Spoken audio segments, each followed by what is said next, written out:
Hi, and welcome to another episode of the Working Life podcast, the podcast of the Institute of Employment Rights.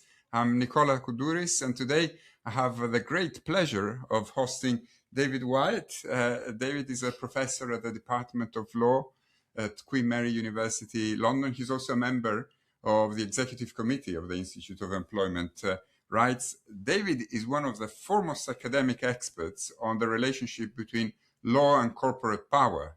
And this interest of his has allowed him to cover with a unique level of expertise and insight a range of extremely topical questions and areas of inquiry, ranging from working conditions, fraud, institutional fraud and corruption, human rights violations, and last but not least, the institutions around the enforcement of labor rights, on which he's a great expert. And today we have David here with us to share some thoughts on the Fair Work Agency, having just published this Institute of Employment Rights briefing with our colleague Ruth Dukes. David, could you perhaps start by explaining to our audience, to our viewers, what is the Fair Work Agency and how it's being set up? And, some may have not just heard about it just yet. Well, it's a new government agency, as you say, which has been set up to guarantee some aspects of labour rights, workers' rights, rights in the workplace, and I'll talk about those in a moment. But the background, I think, is quite important, because we find the background to this agency really in the Green Paper, Labour's Green Paper, New Deal for Working People, where they promised this new agency and did it with, I think, a very important kind of signal. They said that rights and protections are only worth the paper they're written on if they are enforced, and we know that. We know that that's the case with any aspect of law, and particularly when it comes to the laws that protect workers. So Labour said they would ensure there were enough inspectors, for example, employed in the system, and that unannounced inspections would take place. Anonymous reports, they specified anonymous reports would be followed up, and that there would be extensive powers. And so this is what they've rolled out. The Fair Work Agency is how they've rolled out those promises, which were made, of course, a number of years ago. So they bring three existing agencies into one. First of all, the National Minimum Wage Unit, which operates within HMRC, within the tax authority, and it guarantees and ensures that minimum wage regulations are being complied with. The Gangmasters and Labour Abuse Authority, which was introduced after the Morecambe Bay disaster, to ensure that particular types of employers could not be as unscrupulous as they were, and particularly focuses on migrant workers. And the Employment Agency Standards Inspectorate, which guarantees that employment agencies are complying with law. So it brings those three dimensions under one umbrella, and it also assumes the role of the existing Director of Labour Market Enforcement, who has an overarching responsibility for these agencies. So it doesn't bring every agency responsible for workplace regulation, but it brings those three major agencies. But we can maybe talk about the gaps in a moment. That's essentially what it does, and it seeks to guarantee those promises made in Labour's Green Paper. Before we mention the gaps, and your paper is extremely clear about that, could you tell us how the Fair Work Agency proposes to achieve this merging and this process? It's a very, very good question. It has about 600 inspectors. That's the first thing to say. So under its and I think we will talk about that a bit more later, because we go into the importance of the numbers of frontline inspectors in the briefing. It's under the guidance of the Department of Business and Trade, and I want to flag that up because, of course, this is a department which sees as its priority, its foremost responsibility. And if you go on the website, the first thing you'll read is that we support businesses. That's a direct quote, actually, of their remit. There's no mention of workers. So I think we have to be a little bit aware of that, because, of course, in the manifesto for labour law that was produced by the IER, The proposal was for a Ministry of Labour, because labour conditions can be underpinned by a Ministry of Labour in ways that would not necessarily betray a conflict of interests by other civil servants who are trying to promote the interests of business. So I think that's an important marker that we have to kind of think about. That initially sets off some, if not alarm bells, issues of concern that might frame the work that the agency is doing. The first chair of the agency is Matthew Taylor, who is former head of Number 10 policy under Tony Blair. For some people, that might also set off some alarm bells. But he's also got a track record in this field. He was appointed by Theresa May, another thing which may set off some alarm bells, but appointed by Theresa May to head up the Taylor Review of Modern Working Practices, which was heavily criticised actually for not offering any way of dealing seriously with the gig economy. So I'm only saying this because I think we have to be realistic about how the agency is being set up politically. There's also an advisory board, which is very important, which has trade union representatives as well as business representatives, and it has independent experts. So it's kind of set up along the model of a tripartite structure, but it's not a tripartite structure because it has no powers. It only advises the agency on enforcement strategy. And the thing I want to say about that, which I think is really important to answer your question, I'm sorry it's been a bit long-winded, but to get to the real meat of the question, they have announced 5 strategic priorities already that will frame their work, and I want to just mention those now. Thought leadership. Makes sense. That your work has to be underpinned by some serious thinking before you start doing what you're doing, but it has to also tap into what the prevailing knowledge is in the different fields it has to enter into. Public awareness. The public have to be aware of the work of the agency.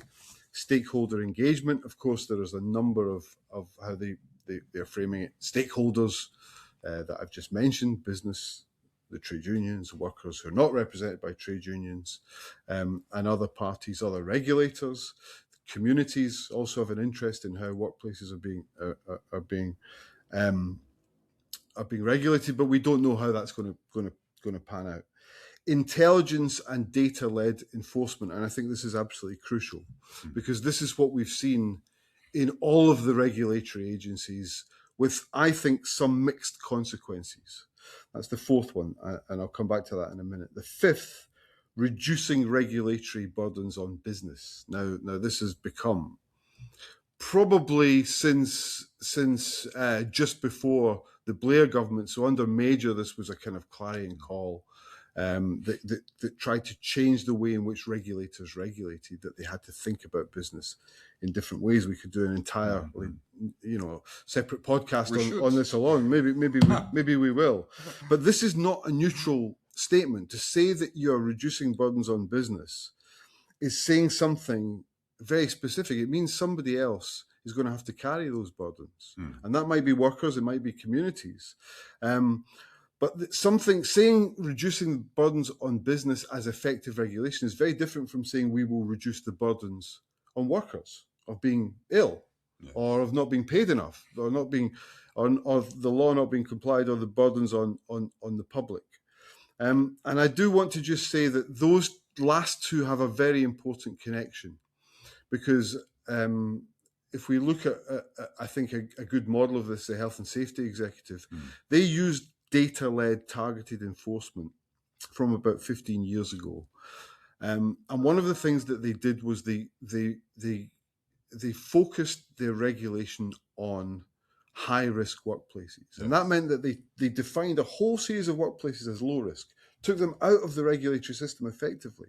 Now, when Hazards Magazine investigated what that meant, they did a very interesting statistical analysis and found that 53% of deaths at work were in low-risk workplaces as defined. So there's a real danger in targeted data-led enforcement because, of course, it can be used to square circles. I mean, we'll come on to this, but we have a very different idea of how those targets might be met.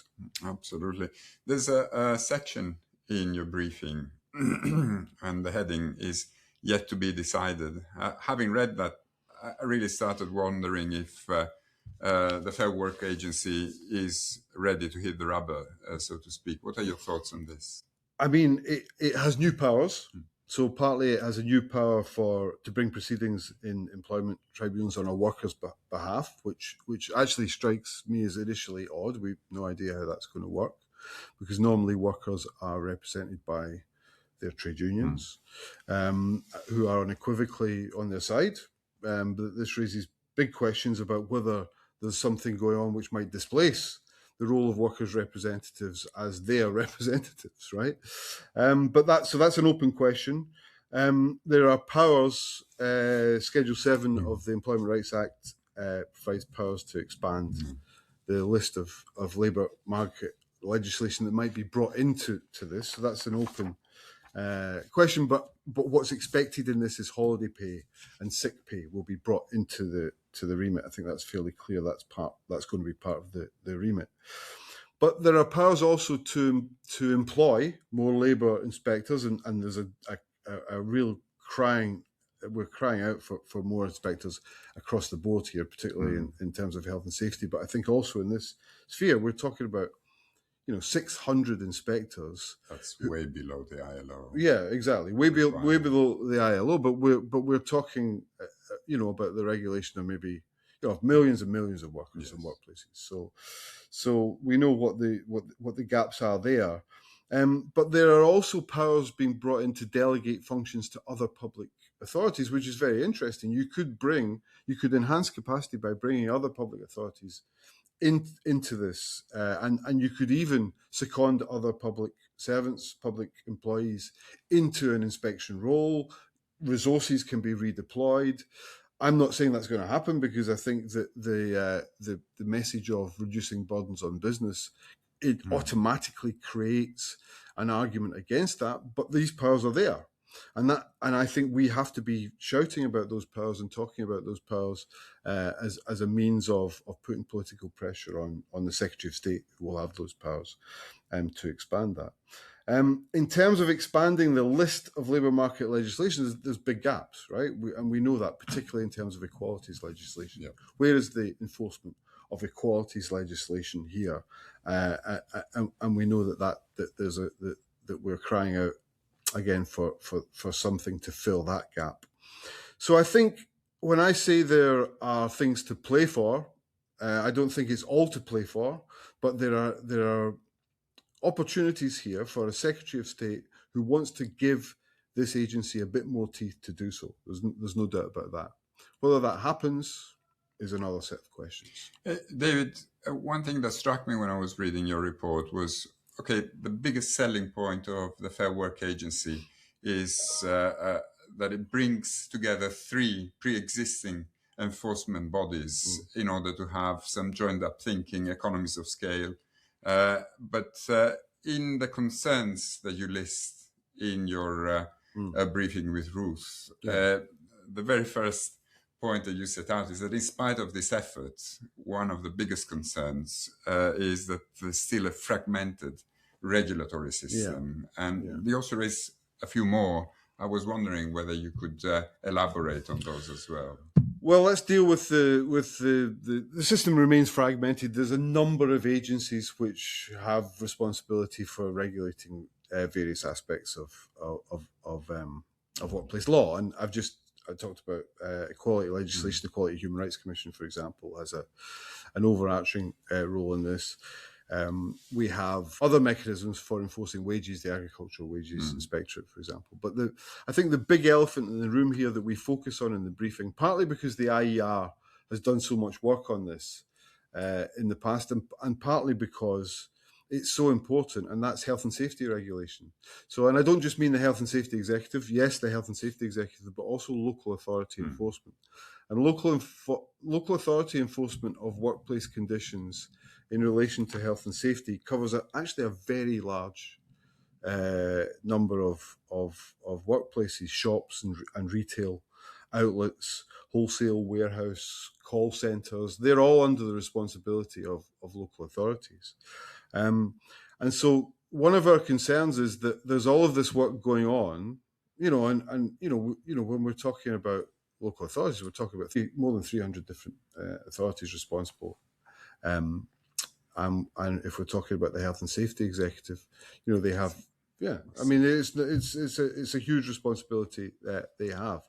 So that fragmentation is a first concern, and I want to come back to talking about the health and safety executive. Our second major concern is that there is no formal role for trade unions. So, I mean, this might feel like I'm using the language too strongly, but I do think that this advisory board is masquerading as a kind of tripartite structure, but it has no powers. It has no formal influence over the agency. That's the first thing to say. And we are going to be talking about an agency which doesn't have the capacity to do the job it has. We've just mentioned this with 600 inspectors. So what do you do in that context? Well, we know that in every sphere of workplace regulation, it simply doesn't work unless workers are organised in the workplace, unless they have strong trade unions. We if we come back to the example of health and safety, colleagues who also have done work for the Institute of Employment Rights, David Walters and Phil James, have done the work which shows that a unionised workplace is 50% safer. So that's real. That means less people are being injured, less people are being killed, and that counts for every sphere of workplace regulation. So there needs to be a formal role for trade unions, and we make some recommendations about that I'll talk about. I'm going to ask you in a minute. Yeah, sure. Yeah, because they're very good. The funding landscape is huge. Since the austerity period, where the health and safety executive has lost at least 58% of its funding, probably much more. That's what we know about it. 1 in 10 local authorities report, and this is work done by another colleague who's done work for the IER with me, Steve Toombs. He's shown that 1 in 10 local authorities don't even have a single full-time equivalent health and safety officer to regulate the entire retail sector, call centres, and so on.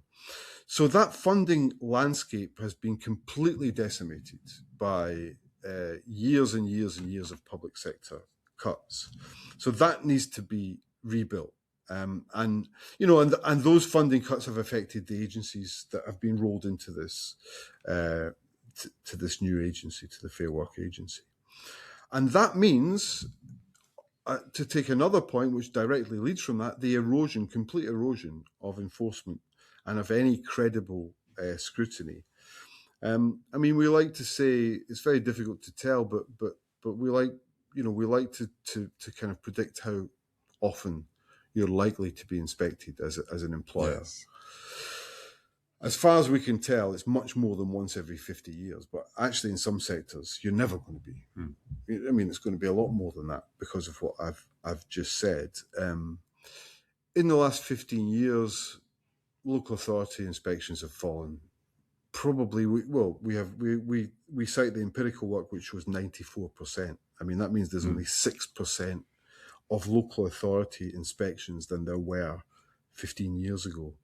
Prohibition notices, the most important enforcement notice that the health and safety executive and local authorities can impose, have halved in a decade, and prosecutions have fallen by 42%, and are still falling. I mean, the point, without just throwing more and more numbers at you, the point is that there is no credible threat of inspection or enforcement for an employer in a British workplace right now, and that is the real crisis that we have to face, and that drives a very employer-friendly enforcement that we've just talked about.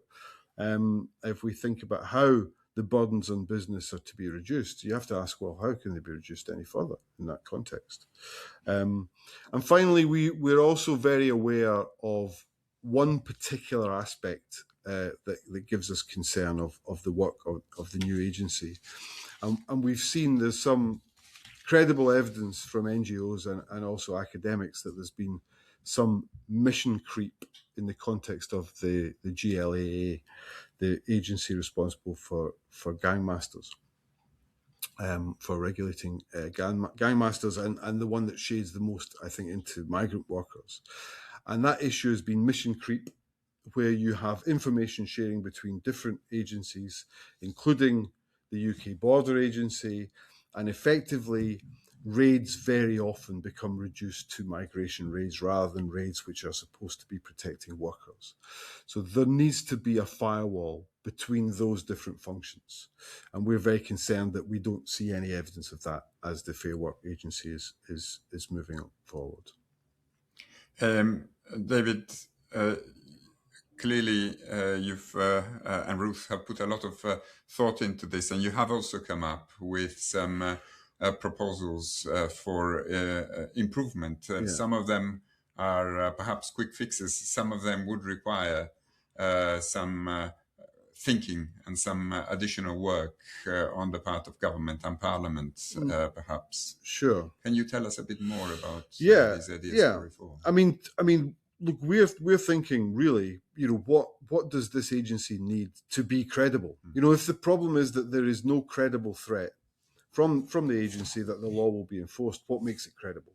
And the first thing is the restoration of funding. I mean, it's quite simply, and that's across the board.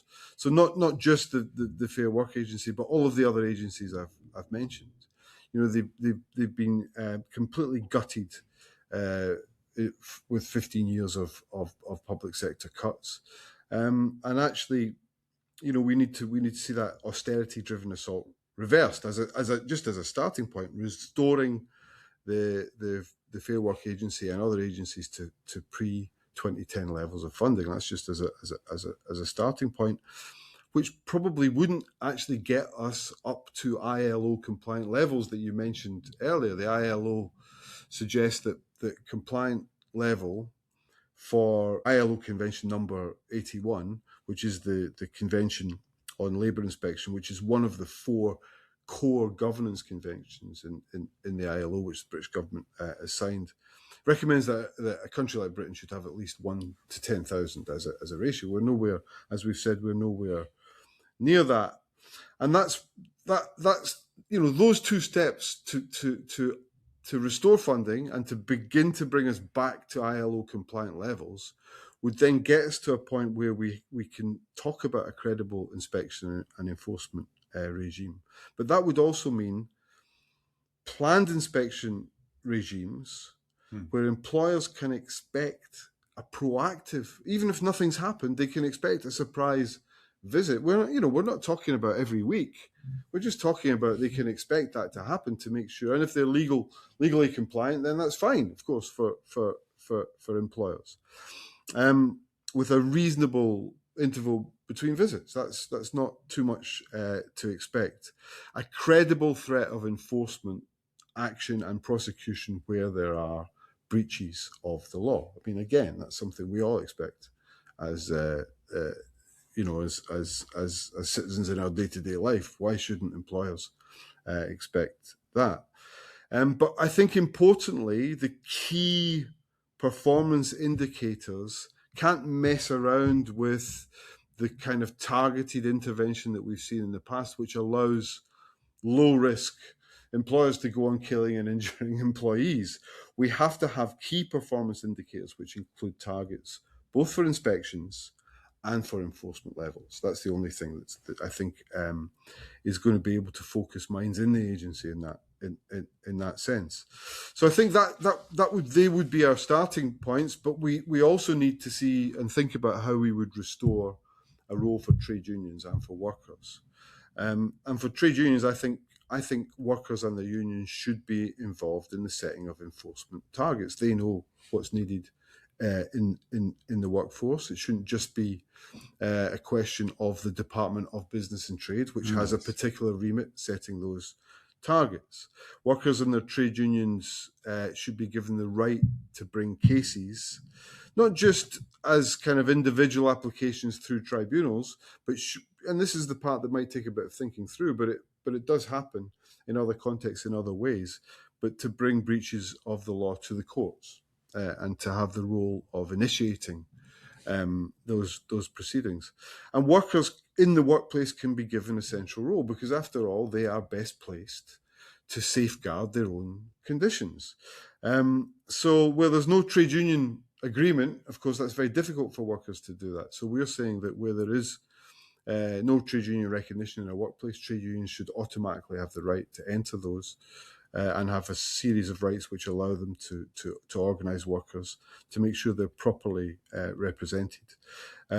We think there's a system which has been tested successfully in Australia, which we would propose for this, which is a system which allows workers to impose notices on their employers where there is a clear breach of the law. Now, this would be an elected representative who would issue what's known as a provisional improvement notice, and that would automatically trigger an investigation by the Fair Work Agency. Again, that's been tried and tested. It gives workers a central role. There's no reason why that shouldn't be. It presupposes union presence in the workplace, doesn't it? Yes, yeah, and that's why those two things that I've mentioned before go hand in hand. Yeah, and finally, there was an earlier IER pamphlet on national minimum wage regulations, which very usefully set out a proposal, a workable proposal for a fair work compliance statement, and in that. Basically, the requirement is that employers produce that statement, which is then given to workers and the trade unions to verify. And we think that these are crucial guarantees.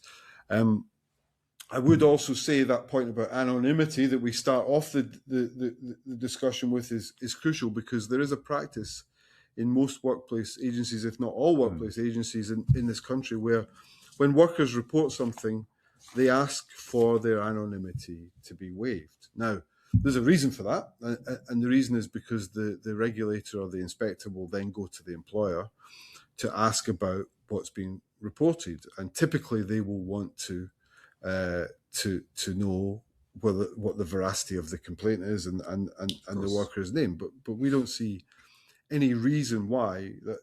Ultimately, that's a profoundly employer-weighted procedure.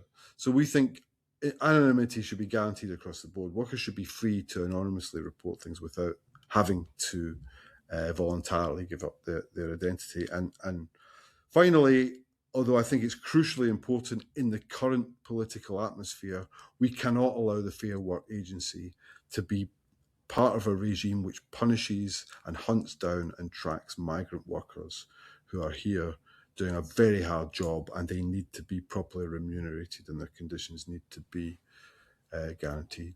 And so that would be our recommendations in a nutshell. Thank you very much, David. It's almost a call for a second bill, which is, of course, has been something that the Institute has been involved with in recent months. But a lot of these things, I mean, questions about budget, they don't require a second act of parliament. They just require a political commitment behind what is this flagship project. I think that's right.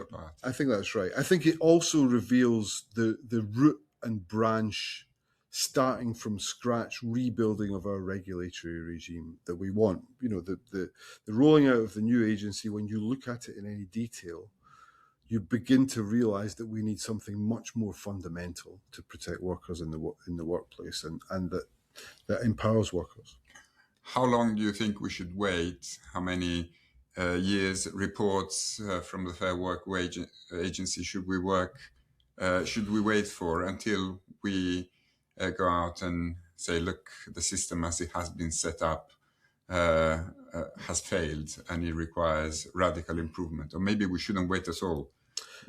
I mean, it's been rolled out. It's been rolled out as making a fundamental difference to workplaces now. I've forgotten the government quote, but it was something to that effect, that this will fundamentally change workplaces. Now, if that's the claim, now, then they have to be under scrutiny from day one. But I think probably the Institute, in about a year at least, will want to have a very a very detailed appraisal of what's happened. Excellent. And I'm more than happy to be involved in that. That sounds like another episode of our podcast. Sounds like. Okay, thank you very much. Thank you, Nicola. Thank you.